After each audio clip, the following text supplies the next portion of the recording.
Boa tarde. Queria agradecer novamente a todos pela presença aqui no Teatros.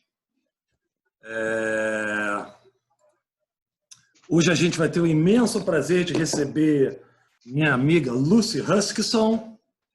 Um grande prazer te receber, Lucy.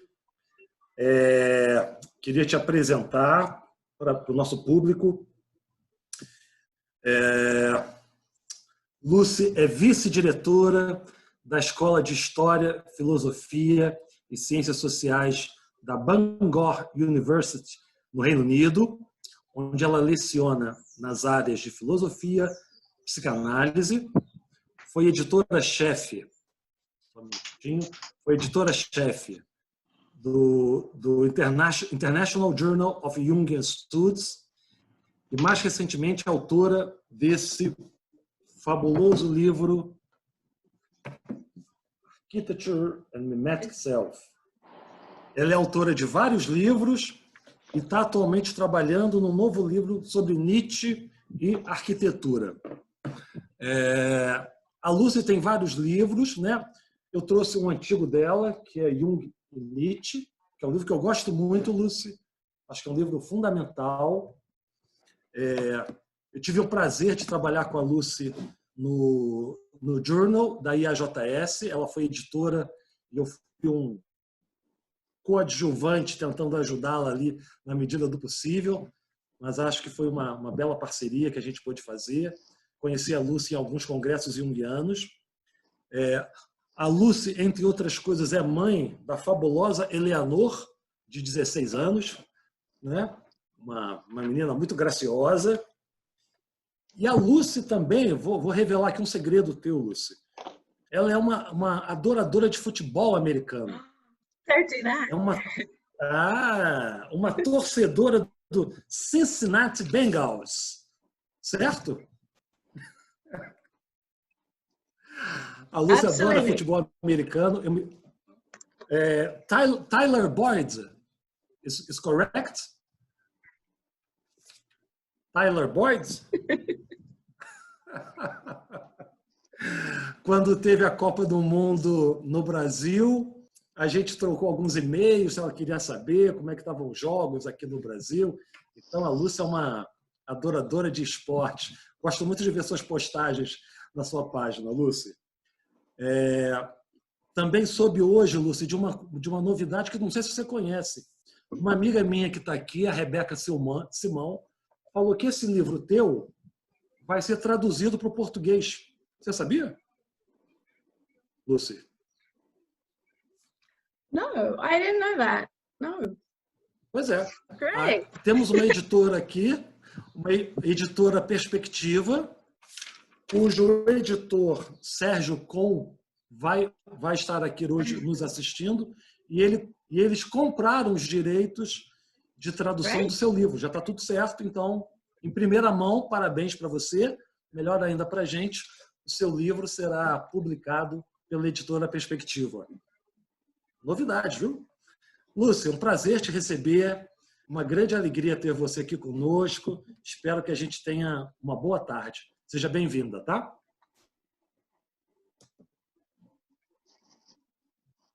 Thank you very much. Thank you. Okay, so you can hear me okay, can you? You can hear me okay? Can you? Yeah. Right. Yeah. Good. Okay, thank you so much, Marcus. I'm really touched. And thank you everyone for welcoming me to give a talk to you. I'm really excited about it. So yeah, my name's Lucy. I'm from Bangor University in the UK. Now, Bangor is in a place called North Wales. Now, for those of you who love football or soccer, as I suspect so many of you do in your great footballing nation, Bangor is about 90 minutes away from Liverpool Football Club and 2 hours from Manchester City and Manchester United. So, but today I'm not going to talk about football. So sorry about that. We can save that for another day. Today, instead, I'm going to talk to you about the unconscious and the built environments, which is a subject I'm very passionate about. So I'm going to try now. I'm not very good at technology. I'm going to try and share my PowerPoints and give you a presentation. Okay. So, is this all working? Yeah, can you see that? No. No? Okay. Let's see. Let's try now. Yeah? Yes. Yeah. Yeah, I'll do that. Yeah. You're a good teacher. Okay. Now, is that all right? Yeah? Okay. Right, I shall carry on. So, I'm talking to you today about the unconscious and the built environment. It's a subject I've been researching into for several years. And as Marcus said, I recently published a book on the topic called Architecture and the Mimetic Self. What I'm going to talk about today are a few basic ideas that are written in this book, just to give you an idea of some of the issues and some of the exciting ideas that come out of the unconscious in our relationship to the built environment. So first of all, I'm going to give you a breakdown of the talk that I'll give to you today. It's going to be about 50 minutes or so. Right. First, I want to introduce you to the idea of the built environment and how it's been employed in psychoanalytic theory generally, and specifically by Freud and Jung in their understanding of the unconscious, with their metaphors of the house of psyche, Freud's idea of the uncanny, with cities that evoke the return of the repressed, and Jung's dreams and the real material buildings he constructed as sites of unconscious transformation. I then go on to discuss Hillman's criticism of this tradition, focusing first on James Hillman's criticism of Jung's tower at Bollingen, and then of modern buildings and modern cities more generally. So there I shall discuss how the built environment for Hillman is less likely to evoke the unconscious along the lines that Freud and Jung suggest. The final part of the paper will question how we can engage with the unconscious more effectively in our built environments. And there I'll present some viable solutions given by James Hillman. Figura do limiar. Era uma figura do limiar. Por isso que deu tão certo. Vou lá em cima dar uma arrumada nas camas. Não? Por que não? Is it working? Are you all right?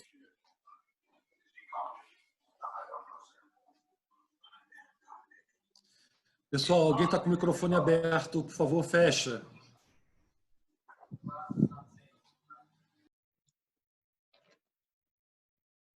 Okay, you just let me know when to carry on.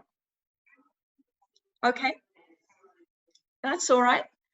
Okay, so I'm second part of my paper is going to look at some of the viable solutions that James Hillman gives on how we can engage with the unconscious more effectively in our environments. There I'm going to talk very briefly about his idea about ugly buildings and how we can notice the important soul-like qualities of our environments. And I'm going to finish the presentation just with 3 examples of Hillman's ideas in action. So how similar ideas to Hillman's have been put into practice by other people in the past and also in the present. Okay, right, so let me start off by talking about how the built environment has been received in psychoanalytic studies generally. And there we find that it's rarely discussed in theories and writings by psychoanalysts. Traditionally, psychoanalysis has only been interested in relationships between humans and hasn't concerned itself with the material fabric of buildings or our urban spaces. So why is that? Well, back in the 1960s, the psychoanalyst Harold Searles wondered this himself, and he came to the conclusion that psychoanalysts just haven't had the time to consider the importance of the built environment or other non-human objects, because interpersonal relations between humans have been so complex and of much more pressing importance to work with.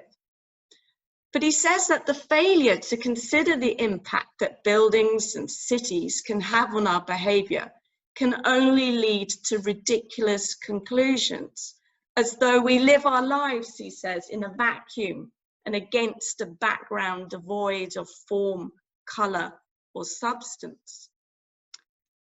Then in the 1980s, the Jungian psychologist Joseph Redfern, he suggested that the disregard that depth psychologists have for the non-human or built environment indicates, he says, a deep resistance at work. He says that analysts like to pretend the built environment doesn't affect us in fundamental ways because it means they don't then have to accept the difficult primordial idea that buildings and other non-human objects are somehow animated or alive, that they have something called a soul. So Redfern points out that this idea of primitive animism, as he calls it, is not, as the vast majority of psychoanalysts likely believe, which, to quote, he says, the name of a peculiar religion that only Stone Age people follow. But he says they have to get to grips with the fact that it's actually, to quote, a basic truth about ourselves and the real world which we need to relearn, end quote. Then a decade later, in the 1990s, James Hillman, through his notion of anima mundi, calls upon us to embrace soul in all things. In, he says, to quote, things of nature and man-made things of the street. Our soul life takes place, he says, on highways in traffic, in houses, in malls and airports, and in open office spaces, end quote. So in the ideas of Harold Searles, James Redfern, and James Hillman, we find psychotherapy isn't just something that happens between people, but between people and their non-human environments. And this means that the built environment has an important impact on our behavior and on our sense of self. And furthermore, that buildings enable us to engage with aspects of our unconscious lives. Okay, so where does Freud or Jung fit into this? Well, it's well known that Jung wrote about the anima mundi before Hillman, and that he lamented the loss of our natural connection to the soul of the world, which he said was caused by our desire in the last 2 centuries to isolate our mind from the cosmos and to regard it as a self-enclosed system.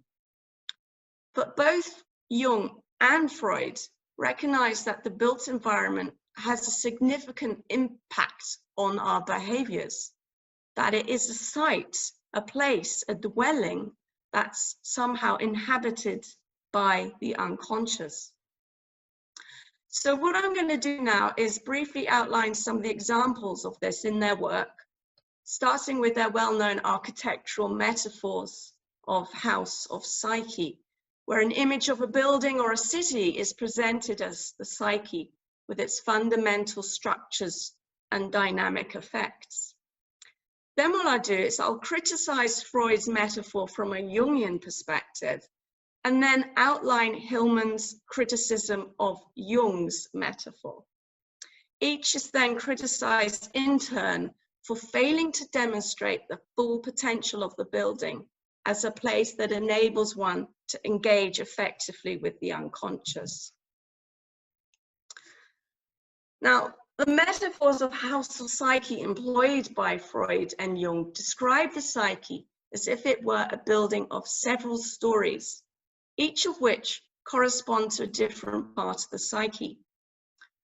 While the rooms above ground level, which are most frequently used and inhabited, represent dwelling of ego consciousness, the darker rooms below ground level that are rarely used, other than perhaps to store forgotten possessions, they represent the dwelling place of the unconscious. Now, although these are very well known, relatively speaking, to those who are familiar with Jung's writings and Freud's writings, these metaphors tend to be misunderstood and regarded simply as abstract diagrams that simply represent the structure of the psyche, showing it as two interconnected parts. But they convey so much more than this.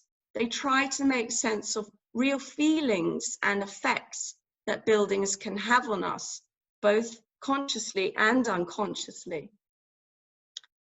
These metaphors of Freud and Jung are part of quite a long historical tradition of architectural analogies that try to explain the various ways we interact with the material world around us, including our unconscious relationships with buildings. And they seek to explain how buildings can enable us to engage with our unconscious selves and transforming our personality in the process. This fundamental relationship between the built environment and our psyche or sense of self has infiltrated the English language, and there's certain common phrases that I hear on a daily basis and use myself that sort of use architectural ideas and metaphors to explain how I or someone else is feeling. So in English, we often speak of the corridors of the mind, and we equate a tidy house with a healthy mind. Eyes become windows to the soul. We often talk about feeling at home with oneself and so on. And Jung mentions something similar in German. He says, to quote, "When someone is not quite right in the head, we say in German that he has cobwebs in the attic," end quote. And perhaps there are similar sayings in Portuguese. So I'd really be keen to learn about that, perhaps at the end of the talk, if there are. The idea that images of buildings can be used by us to integrate ourselves more effectively is an ancient idea. So for instance, in ancient Rome, when a rhetorician or an orator, so a speaker, when they needed to present a very long speech with lots of different ideas in it, and they needed to remember the correct sequence for these ideas, they would employ a method that's called the art of memory.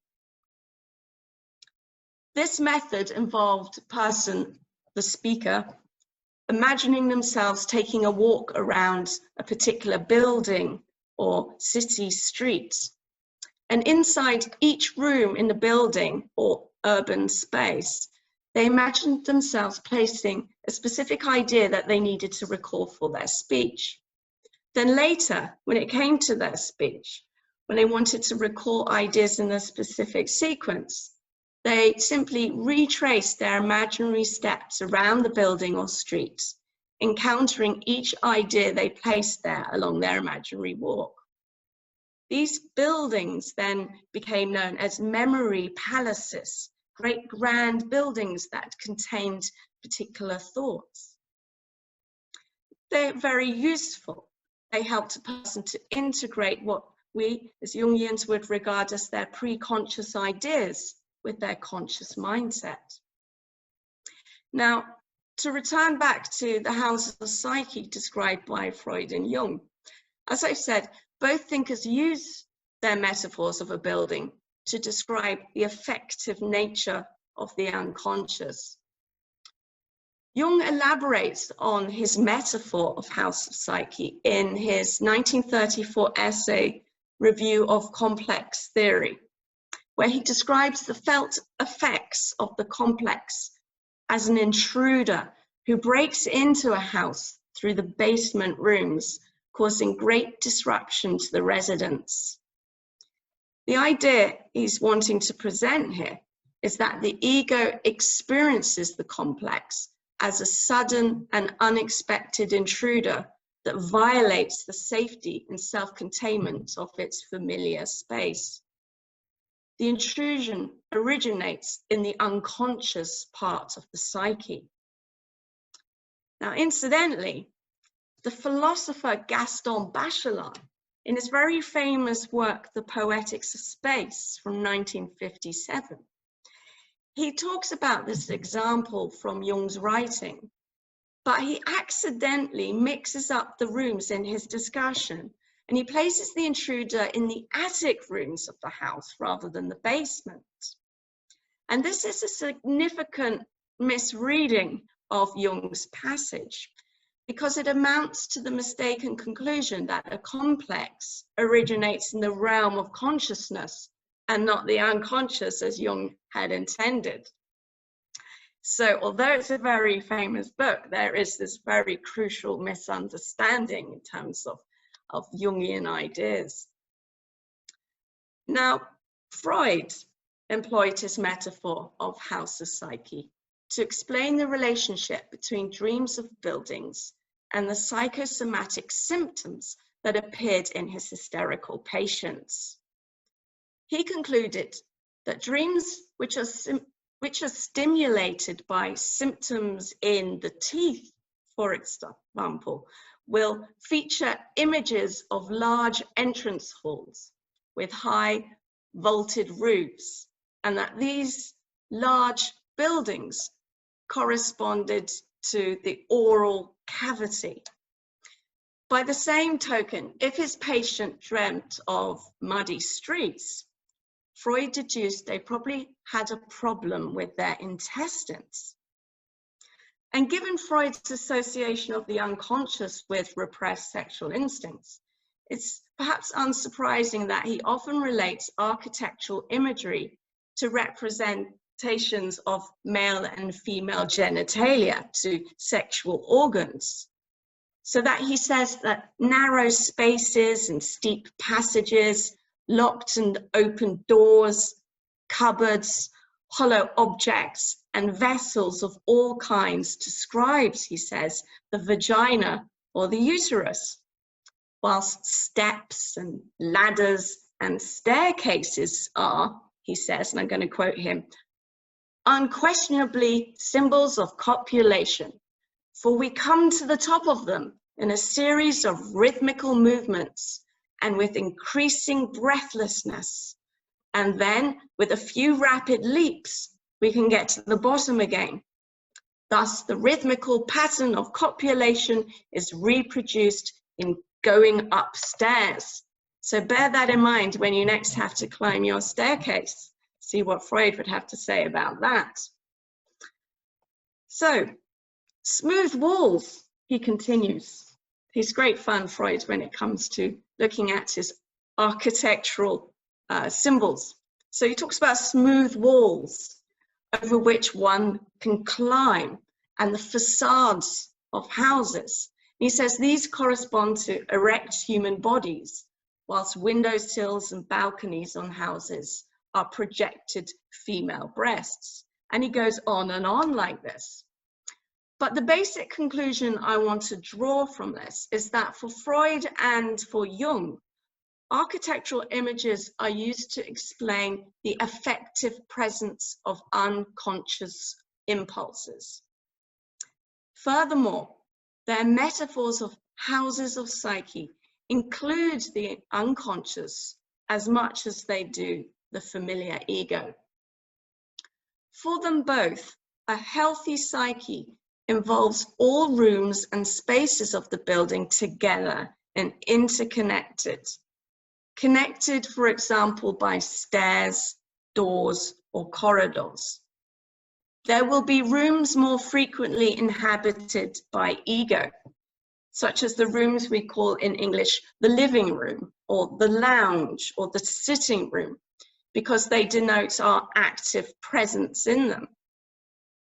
And there will be some rooms, spaces inhabited by the unconscious, such as the dark and dusty rooms that we rarely frequent.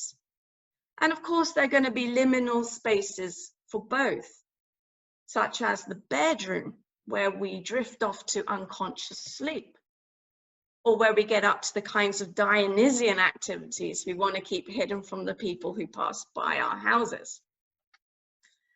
Now, here's an interesting slide. It's perhaps,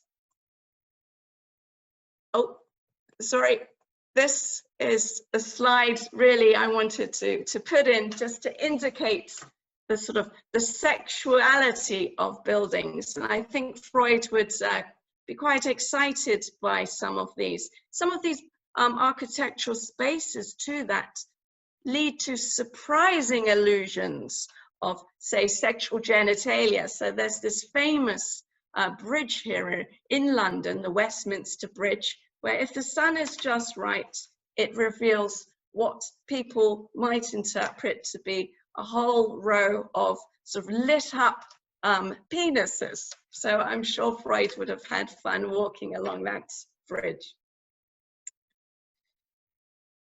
Now, it's perhaps unsurprising then that horror films that want to induce some sort of unconscious fear or emotion within us make use of sort of classic archetypal motifs of houses that are haunted, or houses that have very vulnerable inhabitants in them that are being threatened by some unknown villain or monster. And in these films, the monster or villain more often than not lurks in the dark basement room, under floorboards, or in an unused attic space. Now, the film The Babadook, shown here on the left of the slide, is one of my favorite films of this kind, and I highly recommend it to you if you haven't seen it already. It's a great Australian film. The nature of the monster in this film is ambiguous. The source of danger is either a literal monster who lives in the basement rooms of the family home, or it's what we would call in Jungian terms a complex of felt affects, an embodiment of grief and depression associated with the possessions of the dead father that are stored away in the basement rooms of the house. Another good example is Alfred Hitchcock's famous film Psycho, that features a serial killer who keeps his mother's dead body in her bedroom in the upper story of the house. Her son is in denial over her death, which is why she remains in this liminal dwelling place. Instead, he takes on her persona, pretending to be her, as he sets about killing unsuspected residents who have booked into his motel, which happens to be a single-story building nearby. While Freud employed his architectural metaphors to emphasize the negative aspects of the unconscious as symbols of unresolved conflict, or the return of the repressed, as he refers to it, Jung utilizes imagery of buildings to emphasize more often the more positive prospective impact of the unconscious as it enriches the ego's orientation. Freud discusses the ego's uncanny experiences of the unconscious in his essay called The Uncanny. The uncanny, from the German word unheimlich, literally translates into English as unhomely, of not being at home within one's place of dwelling or within oneself. It is an experience of something that is familiar and unfamiliar at one and the same time.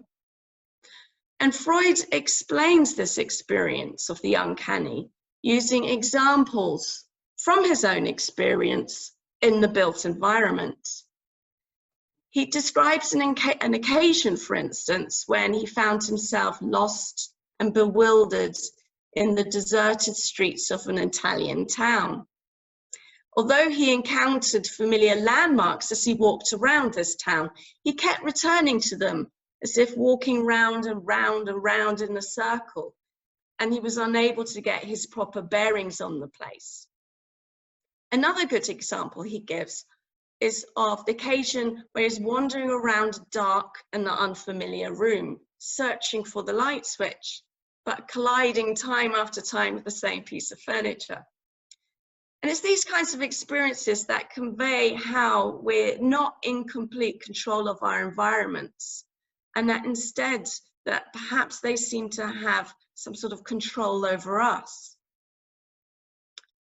Freud's emphasis on the more negative connotations of the relationship between self and the built environment overlaps with the tradition in the 19th century, of which he was part, that diagnoses the city as a place of neurotic disorders and mental illness, while at the same time idolizing rural environments as places of health and healing. And the popular diagnosis of agoraphobia and claustrophobia, for example, can be traced historically to the sudden and massive increase in urban developments in industrial Europe that saw cities emerge and grow at a really alarming and unprecedented rate, eating away into the rural and urban communities. So agoraphobia and claustrophobia were new and popular diagnoses at this time. Agoraphobia, literally meaning fear of the city, is an anxiety of open spaces and of large buildings that dwarf the individual, swallowing them up into the fabric of the city. And it's a phobia that Freud was well known to have suffered from at various times in his life, perhaps due to the massive ornate buildings that were under construction in Vienna when he lived there, along this famous boulevard, the famous Ringstrasse, which was a wide, expansive, tree-lined road near Freud's apartment, where he would take his hourly walk every day. So it's like a grand building site where these great plazas were opened up, these huge, massive areas and buildings, very eloquent and very beautiful, but they dwarfed the individual. They were quite overbearing. And we know from Freud's letters and various accounts written by others about Freud that there were occasions when Freud would start to shake, become overwhelmed with anxiety when he had to cross large, busy streets. In contrast to Freud, buildings and cityscapes for Jung, on the other hand, often represent the excitement of new discoveries about the unconscious. Rather than psychological disorders as such, they led, he thought, to enrichments of the personality. Jung's understanding of the unconscious is more sort of forward-looking than Jung's. So rather than pointing to unresolved conflicts, infantile conflict of past experience that the ego wants to defend against, Jung's understanding of the collective unconscious presents a person with experiences that are wholly new, wholly beyond their individual making. And the difference between the two is indicated in the additional story or flaw that Jung gives to his house of psyche. This additional story, placed deep underground as a lower basement room, opens the house of psyche to the primordial secrets of the grounds upon which the whole house sits. In other words, it opens the house up to its ancestral foundations. Jung draws on a variety of architectural images in his theoretical writings and in his own reflections on his psychological development. And they often appear to him at the point of a discovery about himself or about the way the psyche works more generally.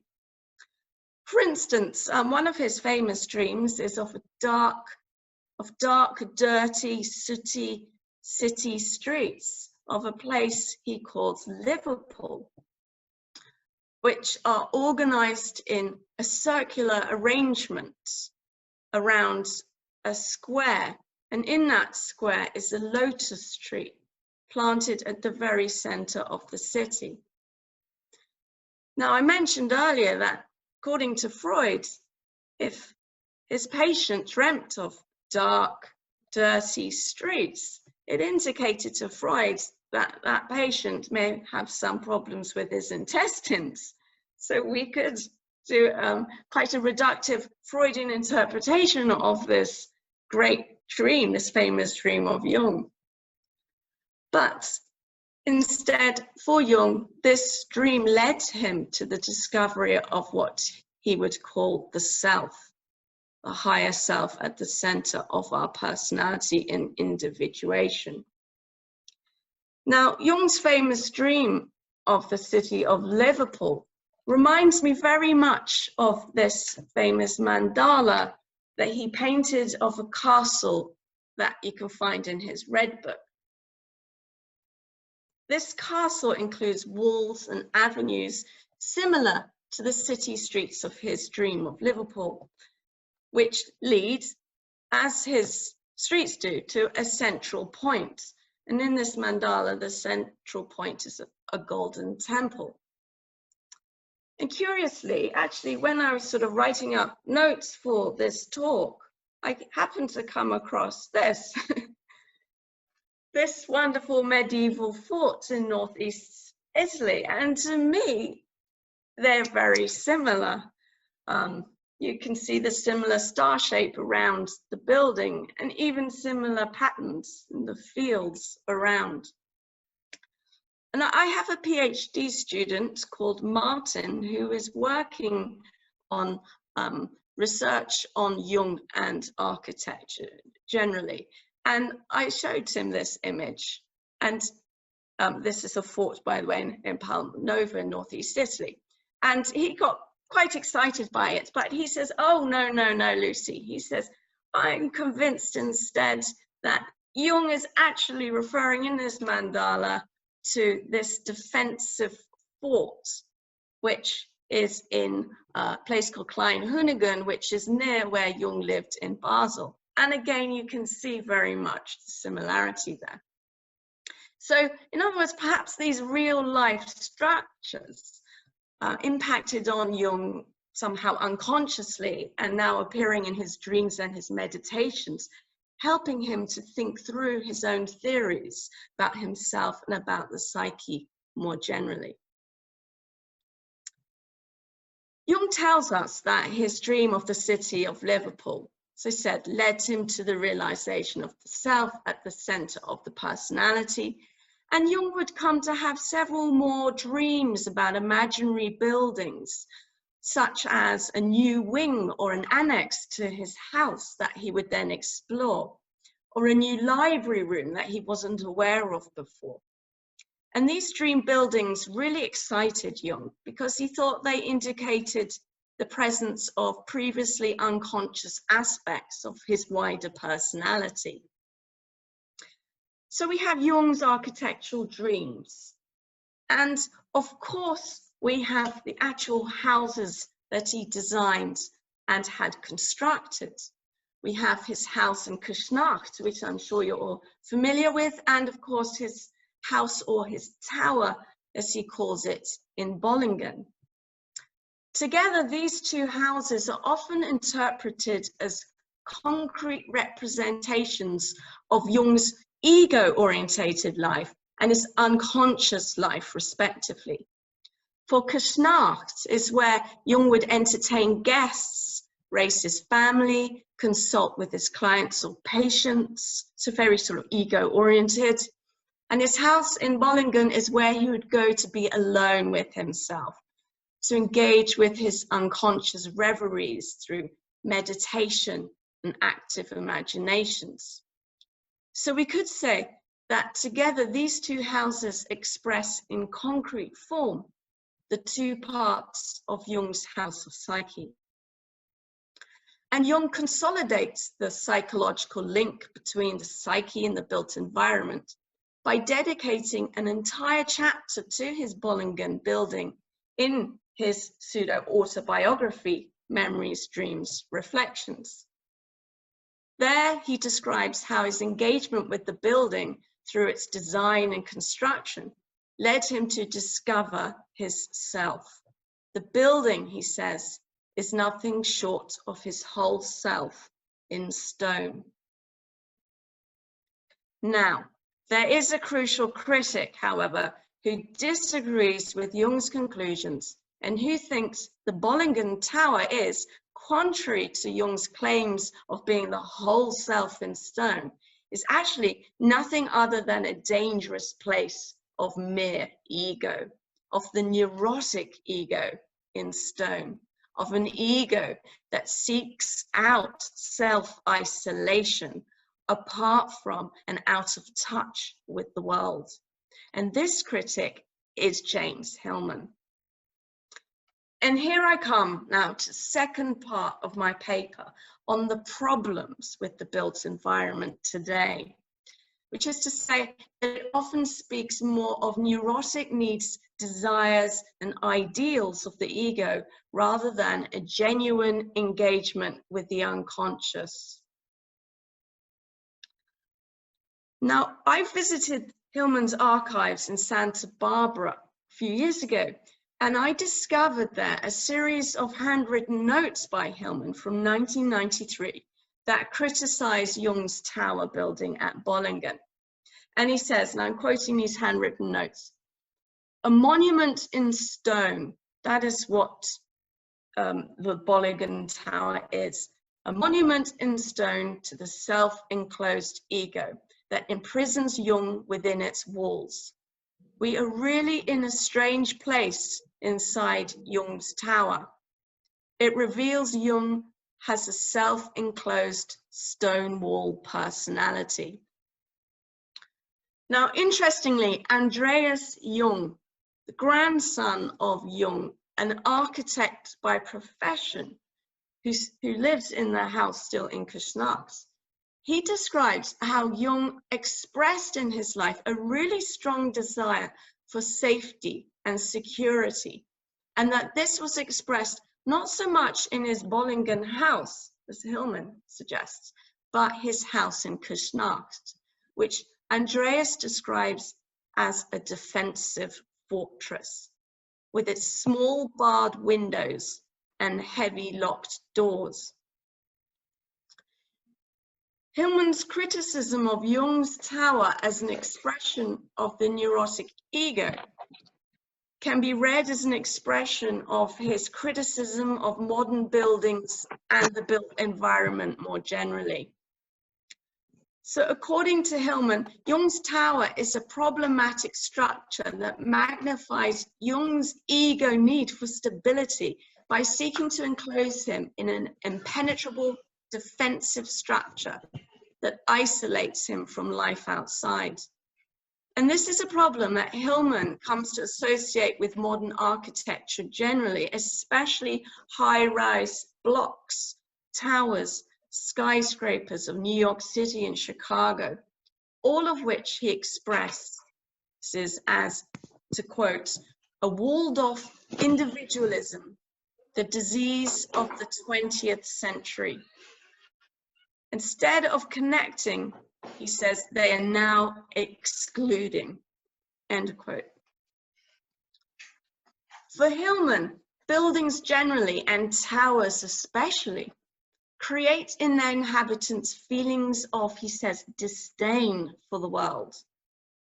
In another unpublished note, but this one's undated, Hillman equates paranoia with the perception one has at the top of a tall building, of, he says, looking far out from it looking down from it, looking up to it. In other words, bewildering vistas of great distance that accentuate our separation from the world rather than our participation within it. In another unpublished note, Hillman describes buildings as places of control and towers as heroic structures of ego that place you, he says, at the top, above everybody else. We may think, he says, that we are being heroic when we construct ever taller buildings, but in doing so, we are constructing, he says, edifices that are unrelatable to our human proportions and our sense of self. And the glass surfaces with which we clad our buildings, he says, they tend to shine too brightly. They dazzle us rather than invite our engagement. They simply reflect back to us what we already see in ourselves.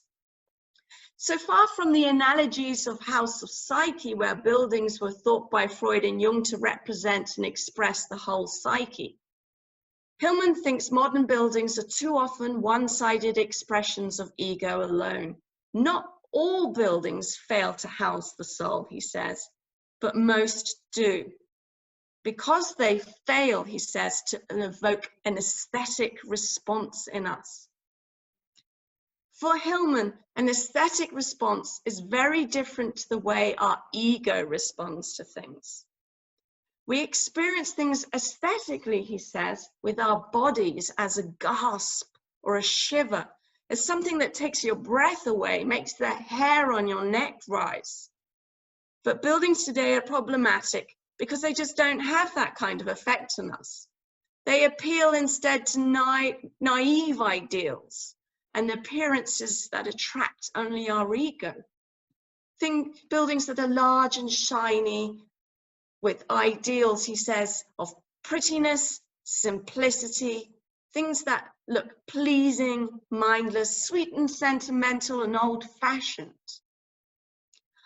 Our technological age has suppressed our aesthetic sensibilities, and because of this, we tend to value things from the disposition of our egos. We prefer things to be certain, functional, economical, ordered, systematized, and consequently we tend to make and design things that reflect these superficial ideas. Our buildings and cities consequently become sterile and fail to evoke our unconscious imaginations. Cities start to look very similar to each other, no matter what part of the world you may be in. For instance, it's very common now to find a McDonald's or Starbucks on every downtown street. Street plans in new towns are often designed to help residents get from A to B in the quickest time possible. They tend to be built around the need to control traffic flow. The built environment has become rationalized, in other words. And this can have great repercussions on our mental health, can lead to feelings of isolation, alienation from within ourselves, cutting us off from our imagination, from our bodily experiences, and from each other too, and of course from our wider environments. And even playgrounds for children, those places that are intended to inspire imagination and creative play, they sometimes become overly thought out, overly rationalized, with designated play spaces set apart from the streets, with play equipment that has to be used in specific ways, otherwise they just don't function. So slides, we have slides that have to be slid down. We've got things called seesaws that got to go up and down. We've got swings that can only go back and forth, and things called roundabouts that only go round and round, and so on. As Hillman intimates, this manufactured, over-rationalized way of designing things and living with their sterile effects is a cycle, a problematic cycle that we need to break, because we can't continue to live in this way if we want to remain healthy. So what can we do then to overcome this problem? Well, Hillman says that we need to be more receptive to surprises, to the unique characteristics of things. Even those buildings that seem wholly unsurprising and uninspiring, that seem like any other building in any given street, town, or city. So to that end, it's important, he says, that we allow ourselves to become more receptive to things that seem instead disturbing, things that seem shocking or ugly to look at. Rather than immediately dismiss them or turn away from them, we should, he says, try to embrace them. For whenever we find something disturbing, our unconscious is stirred. It's stirred from its slumber. And this, Hillman says, sets in motion our engagement with the unique characteristics of that thing, with its soul, as he calls it. Hillman calls the recognition of something as ugly or disturbing as a pathologized perception. So pathologized perception, he says, unsettles us, dislodges the ego from the comforts of its rationalizations. It then forces us to engage with things in a more unconscious manner. It prevents us from seeing things as we expect them to be, and instead it allows us to engage with it in a more surprising way. And by doing that, we then start to notice the unique character of the thing, and we then start to experience it as if for the first time. Now, we often fail to notice a building that is designed merely to satisfy the ego's needs. These buildings are conventional. They seem banal and sterile because they appear just as we expect them to appear. But say an ugly building, by contrast, that will engage us more deeply. It will bypass our more measured ego responses to the environment. Now, Hillman laments how our desensitized culture is unable to harness the creative possibilities of ugliness because our culture has a poor understanding of the psychological value of ugliness. We usually simply dismiss things that are ugly and turn our backs on them. But thankfully, he says, many inhabitants of depersonalized, sterile buildings and cities, perhaps without even realizing it, they set about trying to pathologize them, to use his term, by unleashing what he says is an unconscious assault on them, thereby making them ugly, making them noticeable. Now, graffiti is a really good example of the kind of assault that Hillman has in mind. Graffiti is often regarded as a punishable crime or as an ugly nuisance. But Hillman reinterprets graffiti as an attempt to restore soul into our problematic architecture. And here we have a quote from Hillman. He says, to quote, "Notice what happens to our blank bank walls and office buildings, the merely functional fortresses with their cost-effective, low-maintenance, impersonal facelessness. They become refaced, though we say defaced, with graffiti, signatures, monograms, declarations of love, territorial markings, and daring inventiveness," end quote. So for Hillman then, graffiti is no longer considered a social problem. It's actually the social solution. It is regarded as a much needed expression of the unconscious, required to resensitize our sterile, egocentric buildings.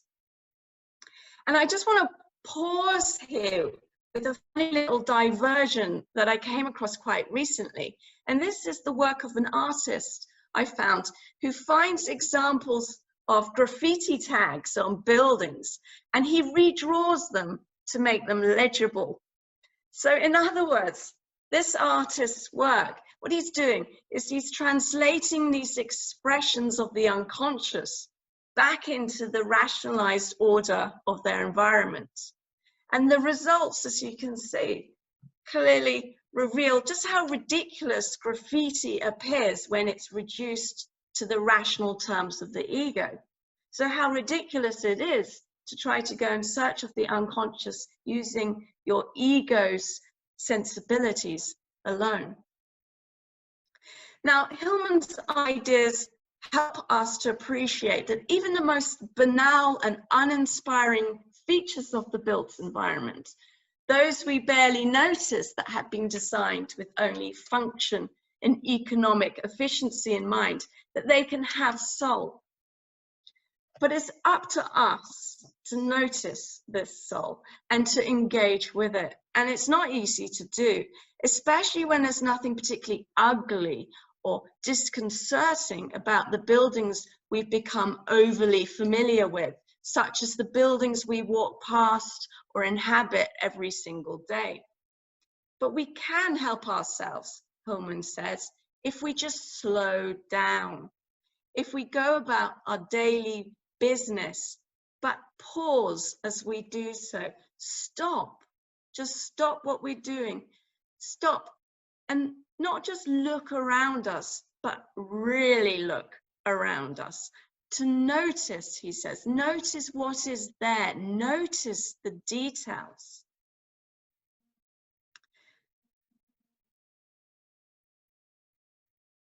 He calls this approach of noticing notitia, which means come to know, which is to say we can approach our environments from a perspective of not yet knowing or presuming to know what is there.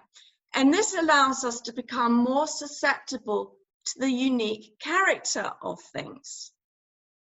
By slowing down and noticing the buildings and built environments around us, we can become aware of the textures of a wall, the way the shadows collect in a corner, the lines in a grain of wood, the cracks in plaster, the shapes of the rubbish piled up in the street, and so on. And we will notice not just the visual character of things, but also their unique sounds, smells, the feel of their touch. We will recover our aesthetic experience of them, engaging with them through a fuller bodily response to them. Now, I want to end this paper by giving just 3 examples of some of the ways people have in the past and present employed this kind of approach in their engagement with the built environment. So these are examples, therefore, of the intimate relationship between buildings and self, a relationship of mutual transformation and awakening, where we could say, in Hillman's use of the term, the soul of the building and the person is brought to life together, where the anima mundi, the soul of the world, is awakened. So I will outline just 3 examples, and I'll be keen to hear of others, others that you've come across, or perhaps ways in which you yourself practice a form of notitia in your own lives. So, first example, we're going to travel back to 1790, when a French writer and soldier called Xavier de Maistre was put under house arrest as the result of a duel he organized and fought in. So Xavier is confined to the house and he just can't leave. He's not allowed to. And he begins to suffer from immense boredom. And he decides to take advantage of his confinement by imagining he's going on a voyage. He subsequently contemplates the details of his rectangular bedroom very, very carefully, as well as the various things kept within it. And he starts to find them at once strange and unfamiliar, or as Freud might say, uncanny. So his contemplation takes the form of a meditative journey where he visits parts of the room as if they were distant, uncharted places. So the all too familiar places in his bedroom are no longer boring, but are places of great evocative fantasy, which lead him to imagine and reflect on a whole string of associated ideas, memories, and stories. He's basically sort of freely associating, as Freud might say. And here's a great quote from his reflections that he published in his book that's fairly well known. You'll be able to probably get a copy translated into Portuguese. In English, it's called Journey About My Bedroom. It's a great title. And here's the quote. He says, "I will even follow a zigzag path and I will trace out every possible geometric trajectory if need be. I don't like people who have their itineraries and ideas so clearly sorted out. There's no more attractive pleasure in my view than following one's ideas wherever they may lead, without even trying to keep to any set route. And so, when I travel through my room, I rarely follow a straight line. I go from the table towards a picture hanging in a corner.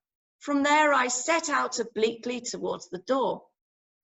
But even though when I begin, it really is my intention to go there, if I happen to meet my armchair en route, I don't think twice about it. I settle down in it without much further ado." So Xavier's imaginary journey can be regarded as an early forerunner of a field of study that's called psychogeography. This was popularized in the 1950s by a Frenchman called Guy Debord. And psychogeography is the second example I want to give to you today.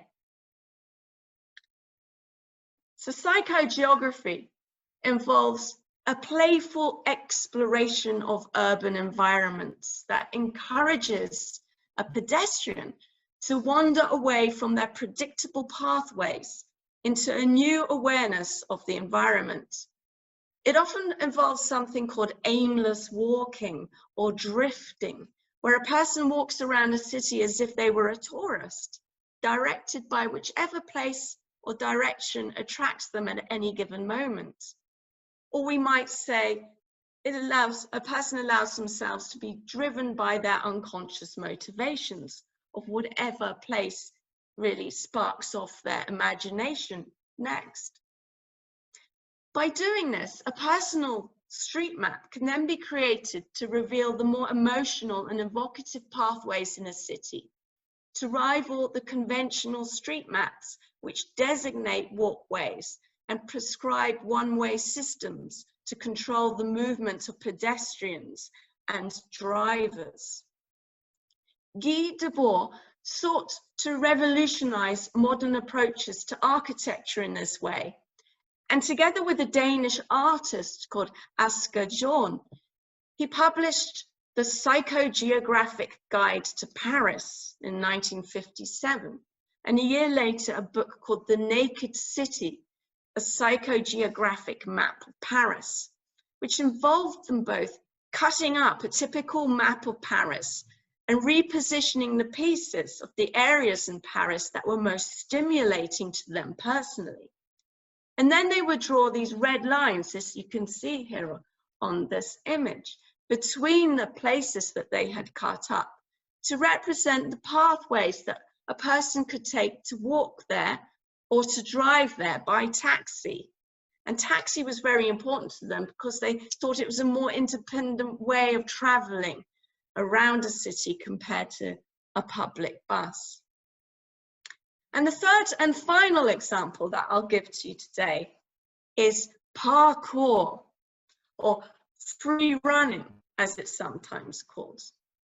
Parkour is a word derived from the French term for a route or a line, and the verb to travel through. And parkour is an activity where a person leaps and vaults from objects in the built environment that would normally limit and constrain their movement. Objects such as walls, fences, curbs, railings, benches, street signs, and roofs, they're no longer obstacles in their path, and they no longer dictate to a person what their intended use or rationalized function is.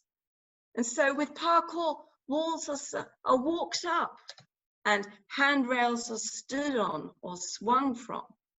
Roofs become running tracks, steps are vaulted from, windows are swung through, and so on. So parkour is therefore a bodily movement that aims to be as fluid as possible. And it attempts to re-aestheticize architecture through a person's unfamiliar bodily relationship with it.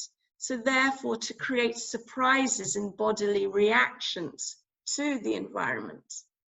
And by doing so, it challenges the rational, conventional meaning that has been assigned to the built environment.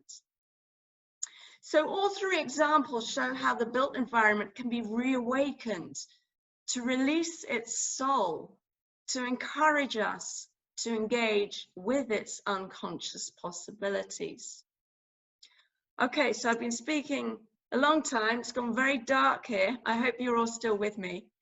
I shall end the talk there, and I very much welcome further discussion in the time that we have left. If you excuse me, I'm just going to turn my light on as well.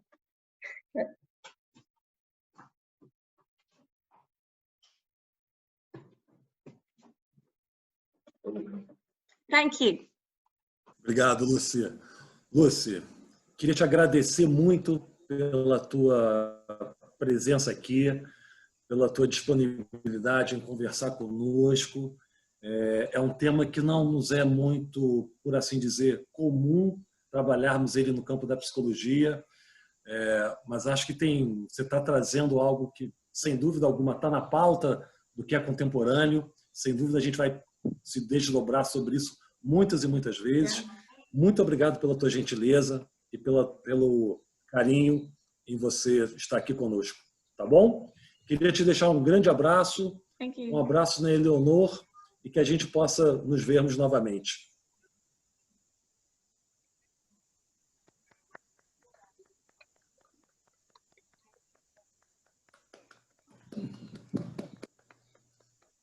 Muito obrigado, Lucy.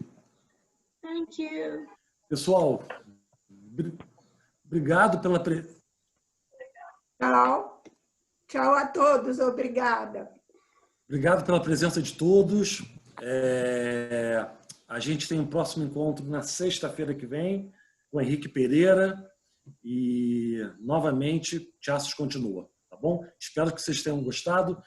Eu vou perguntar depois para a Lucy sobre o vídeo, a permissão para distribuir ou não, e comunico a todos, tá bem? Obrigado. Um abraço, Lúcia. Até a próxima. Tchau, tchau.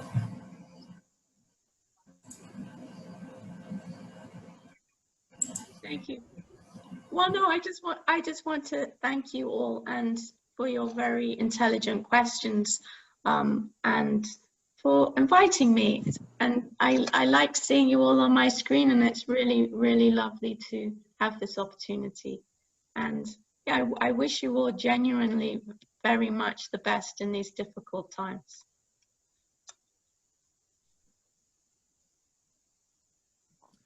Obrigado, Lúcia. Grande abraço.